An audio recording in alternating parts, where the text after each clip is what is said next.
নমস্কার, দেখছেন talk to Bangla. আমি অভিষেক রয়েছে আপনাদের সাথে। এই মুহূর্তে যে খবর নিয়ে উপস্থিত হয়েছি, রাহুল গান্ধী এই মুহূর্তে সম্পূর্ণ পলিটিক্সের ধারাটাকেই বদল করে ফেলেছেন, সেটা কোথায় এই মুহূর্তে বলাই যায়। কারণ গতকাল কোটা, রাজস্থানের কোটাতে তিনি যেভাবে একটা মহা সম্মেলন করলেন এবং সেই সম্মেলনটা করলেন তিনি জেন জি মুভমেন্ট সম্পূর্ণ সেটাকে সামনে রেখে, এবং তার এই যে নতুন ভাবে ভারত জোড়ো ন্যায় যাত্রার পরবর্তীতে তিনি আবারও রাস্তায় নামছেন, সেটা নিয়ে আপনাদের আগেই জানিয়েছি। কিন্তু এবারে রাহুল গান্ধীর যে ধরনের প্রেজেন্স, রাহুল গান্ধীর যে ধরনের ইন্টারাকশন, সেগুলো কিন্তু খুব গুরুত্বপূর্ণ একটা জায়গা গতকাল তৈরি করেছে। এবং অবশ্যই রাজনৈতিকভাবে সেটাকে নিয়ে চর্চা কিন্তু সারা দেশ জুড়ে হচ্ছে এবং বিদেশেও সেই চর্চা শুরু হয়েছে। অর্থাৎ বিভিন্ন নিউজ পোর্টালে আমরা একই খবর দেখতে পাচ্ছি যে রাহুল গান্ধী ইউথ মুভমেন্টটাকে এবার তার হাতিয়ার করছেন। এবং গুরুত্বপূর্ণ বিষয়, সম্পূর্ণ যে গতকালের যে কার্যক্রমটা, একবারও তিনি কিন্তু তাতে কোনো পলিটিক্যাল কথা বলেননি। তিনি সেই মুভমেন্টটাকে সম্পূর্ণ নন পলিটিক্যাল বলে অভিহিত করেছেন। এবং কোনো পলিটিক্যাল পার্সন যারা রাজস্থানের প্রাক্তন মুখ্যমন্ত্রী অশোক গেহলট কিংবা সচিন পাইলট, তাদেরকে উঠতেই দেননি স্টেজে। তিনি একা ছিলেন এবং জেন জি অর্থাৎ 16-17 বছর বয়স থেকে একদম 27-28-29 পর্যন্ত যারা যুবক যুবতীরা, তাদের সঙ্গে কিন্তু রীতিমতন ইন্টারাকশনে গেলেন এবং তাদের মতন করে গেলেন। তাদের মতন বলতে একদম পাওয়ার পয়েন্টে প্রেজেন্টেশন দিয়ে রিমোট কন্ট্রোল করে তিনি একটার পর একটা দেখালেন জিনিস এবং সত্যিটা তুলে ধরলেন। না মোদি, না অমিত শাহ, না মোহন ভাগবত, না আরএসএস, কারোকে তিনি কোনো ধরনের আক্রমণ করলেন না, এদের নামই নিলেন না। তিনি শুধুমাত্র সম্পূর্ণ বাস্তব চিত্রটা তুলে ধরলেন এবং বললেন কার এগেনস্টে, তিনি বললেন সিস্টেমের এগেনস্টে। এবং এটা কিন্তু খুব গুরুত্বপূর্ণ প্রেক্ষাপট, কারণ গত কয়েকটা বছরে সারা পৃথিবীর রাজনীতিতে আমরা যদি দেখি, ভারতবর্ষের আশেপাশের বিভিন্ন দেশে এই যে জেন জি মুভমেন্ট, সেটা কিন্তু রীতিমতন সরকার পতন করে ফেলেছে। এবং সেটা অবশ্যই হিংস্র প্রক্রিয়া, সেটা অবশ্যই কাঙ্ক্ষিত নয়, কোনোভাবেই সেটা গণতন্ত্রের পক্ষে সঠিক নয়, তার কোনোভাবেই সমর্থন করা যায় না। কিন্তু জেন জি মুভমেন্ট সেখানেও হয়েছিল, সেটা শ্রীলঙ্কা হতে পারে, বাংলাদেশ হতে পারে, নেপাল হতে পারে। তো এই যে জায়গাটা রাহুল গান্ধী ধরেছেন, সেটা কিন্তু খুব গুরুত্বপূর্ণ একটা জায়গা, সেটা মনে করছেন পলিটিক্যাল অ্যানালিস্টরা। রাহুল গান্ধী কি বলছেন সম্পূর্ণটা বলবো, দেখাবো রাহুল গান্ধীর একদম কিছুটা অংশ ভিডিও। 45 মিনিট তিনি ইন্টারাক্টিভ সেশন করেন এবং গুরুত্বপূর্ণভাবে 45 মিনিটই জেন জি রাহুল গান্ধী রাহুল রাহুল করে চিৎকার করে এবং তারা অভিভূত ভাবে একদম তাকিয়ে থাকে রাহুল গান্ধীর দিকে। সমস্তটা বলবো, ব্যাখ্যা করবো, তার আগে অবশ্যই টক টু বাংলা ইউটিউব চ্যানেলটিকে সাবস্ক্রাইব করুন, এই ভিডিও ছড়িয়ে দিন এবং অবশ্যই শেষ পর্যন্ত দেখুন স্কিপ না করে। আপনাদের জানাই, রাহুল গান্ধী প্রাথমিক যে কথাটা বলেন একটা পাওয়ার পয়েন্ট দেখিয়ে, যে এই মুহূর্তে ভারতবর্ষে প্রতি 1000 জন যদি গ্রাজুয়েট হয়, তার মধ্যে মাত্র 12 জন চাকরি পায়। বাদ বাকি 988 জন মানুষ চাকরি পায় না গ্রাজুয়েশন করেও। তারা সম্পূর্ণ বাদ বাকি 12 জনের মতোই, কিন্তু তাদেরকে চাকরি দেওয়ার ক্ষমতা সরকারের নেই। অর্থাৎ একদম সরাসরি চোখের সামনে তিনি সম্পূর্ণ চিত্রটা তুলে ধরেন। এবং যারা স্কুল পাস করছে, কলেজ পাস করছে, তাদের আলটিমেটলি গোলটা কি? তারা তো সরকারের অংশ হবে না, তারা তো কোনোভাবেই পরবর্তীতে কেউ রাজনৈতিক নেতা হবে, এটা কারোর প্রাথমিক ইচ্ছা থাকে না মধ্যবিত্ত সংসার বা নিম্ন মধ্যবিত্ত সংসার।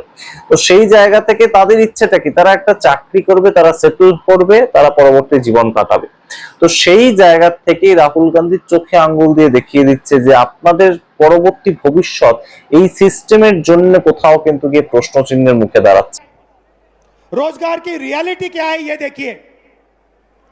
इस सिस्टम में, और इस बात को अच्छी तरह समझिए, इस सिस्टम में अगर 1000 बच्चे जाते हैं, घुसते हैं, तो 1000 में से सिर्फ 12 बच्चों को,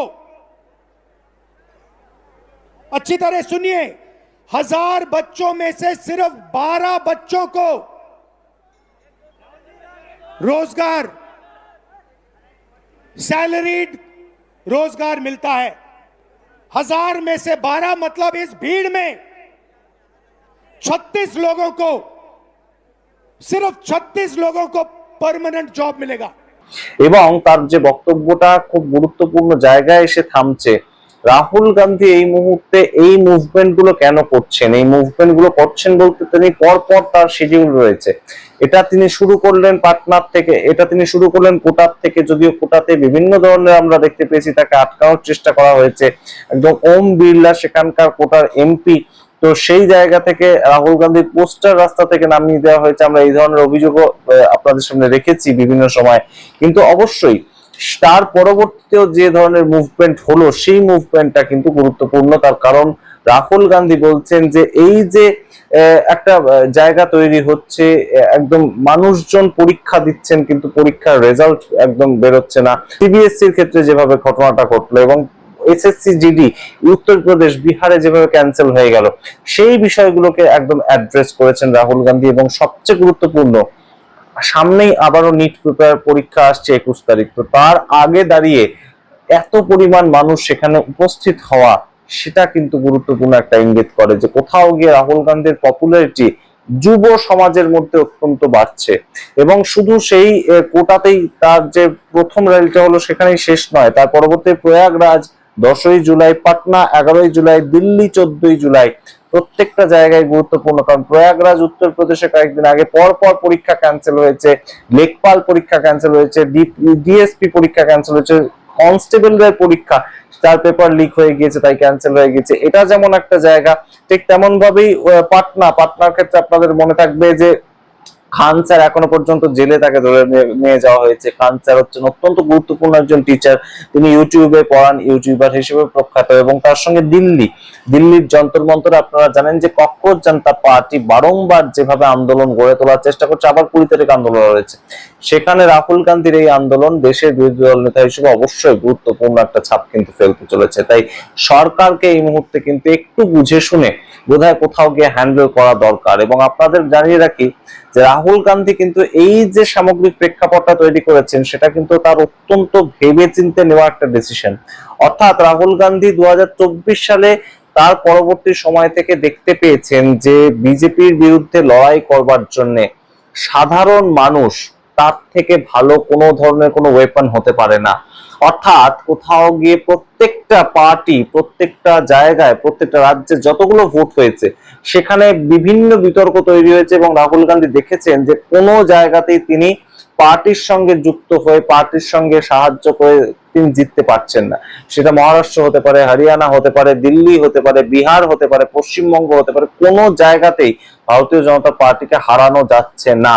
সাধারণ মানুষের যে গণচেতনা সেটাকে যদি বৃদ্ধি করা যায়, সেই আন্দোলনটাকে যদি নিজেদের আন্দোলন হিসাবে নিয়ে ফেলা যায়, সেটা তিনি চেষ্টা করছিলেন। এবং ইন্ডিয়ান ইউথ কংগ্রেস এনএসইউআই তাদের যে রিসেন্ট প্রোটেস্ট গুলো সারা দেশ জুড়ে নিট পেপার লিক নিয়ে, দীপেন্দর হুডা একদম সরাসরি তিনি চলে গিয়েছিলেন ওয়াটার ক্যানন, তার সামনে জল কামান দিয়ে তাকে ফেলে দেওয়া হয়েছিল মাটিতে। সেই জায়গাগুলো কিন্তু কংগ্রেস পার্টি এই মুহূর্তে তুলে ধরতে চাইছে যে রাস্তায় থেকে রাস্তার মানুষের সমস্যাগুলোকে সিস্টেমের বিরুদ্ধে ব্যবহার করা। অর্থাৎ 2029-এর ভোট, সেটা রাহুল গান্ধী চাইছেন যে এই ধরনের একটা ভোট হোক জেন জি বনাম মোদি সিস্টেম, কংগ্রেস বনাম মোদি কিংবা রাহুল গান্ধী বনাম মোদি, সেইটা রাহুল গান্ধী চাইছেন না। তার থেকেও যেটা চাইছেন, তাদের খুব গুরুত্বপূর্ণভাবে প্ল্যান করা একটা কোর কমিটির বৈঠকে তিনি বলছেন যে সম্পূর্ণ জেন জি ভার্সেস মোদি সিস্টেম, সেই একটা আন্দোলন তৈরি হোক, সেই একটা ভোট হোক, গণতান্ত্রিক প্রক্রিয়ায় ভোটটা হোক। সেই লড়াইতে রাহুল গান্ধী এই মুহূর্তে কিন্তু রীতিমতন প্রথম তার যে পাবলিক অ্যাপিয়ারেন্স 17 তারিখ হয়ে গেল গতকাল কোটাতে, রাজস্থানের কোটাতে, সেটা অবশ্যই সাফল্যমণ্ডিত হয়েছে। আপনারা দেখুন কিছুটা অংশ এবং অবশ্যই আপনাদের মতামত সামগ্রিক রিপোর্টের ভিত্তিতে কমেন্ট বক্সে কমেন্ট করুন। একদিকে যখন একদম ককরোচ জনতা পার্টির আন্দোলন, তখন আরেকদিকে দেশের বিরোধী দল নেতা একই অডিয়েন্সকে টার্গেট করছে। টার্গেট অডিয়েন্সটা এক, জেন জি, 16-17 থেকে 28-29 এই বয়সটার মধ্যে যারা বিলং করে। সেই অ্যাড্রেসটা কতটা ঠিক 2029-এ রাহুল গান্ধীকে সাফল্যমণ্ডিত করতে পারে। 2029-এর ভোট অবশ্যই কিন্তু গুরুত্বপূর্ণ, তার কারণ নরেন্দ্র মোদী আরো বয়স্ক হয়ে যাবেন।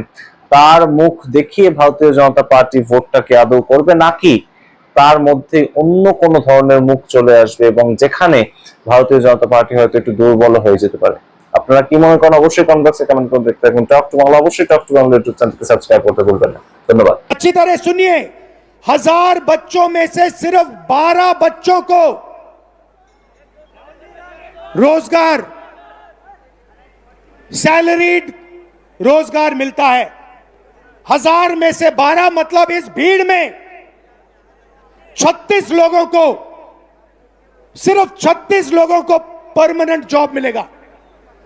दूसरे नंबर देखिए, तकरीबन 300 लोग बेरोजगार रहेंगे, वो काम नहीं करेंगे, उनके लिए कर्जा, नशा, ये लाइन है। उस साइड तकरीबन 700, 1000 में से 700 लोग या गिग वर्कर, उबर चलाएंगे, ओला का काम करेंगे, या फिर मनरेगा का काम करेंगे, इनफॉर्मल सेक्टर में काम करेंगे, सेल्फ एम्प्लॉयमेंट होगा, कुली का काम करेंगे। तो 2 झूठ बोले जा रहे हैं। पहला झूठ कि ये शिक्षा का सिस्टम है, ये शिक्षा का सिस्टम नहीं है, ये एक्सटॉर्शन का, पैसे लेने का सिस्टम है। और दूसरा झूठ, शिक्षा के बाद आपको रोजगार मिलेगा, नहीं मिलेगा। 1000 में से 12, इस भीड़ में से 36 लोगों को, सिर्फ 36 लोगों को ग्रेजुएट सैलरीड जॉब मिलेगा। और ये सुनिए, सबसे मजेदार आंकड़ा सुनिए, यहां पे आईआईटी जो ग्रेजुएट्स आए, सॉरी जो आईआईटी का एग्जाम ले रहे हैं, ये सुनिए, हिंदुस्तान में 100 इंजीनियर्स में से आज, अगर हिंदुस्तान में से इंजीनियर्स को आप देखें तो 100 इंजीनियर्स में से 80 इंजीनियर्स बेरोजगार हैं। तो हमारा कहना क्या है, हम अभी आज राजनीतिक बात नहीं कर रहा हूं, मैं हिंदुस्तान के भविष्य की बात कर रहा हूं, आपके भविष्य की बात कर रहा हूं, आपके फ्यूचर की बात कर रहा हूं, देश के फ्यूचर की बात कर रहा हूं। हमें इस सिस्टम को बदलना होगा।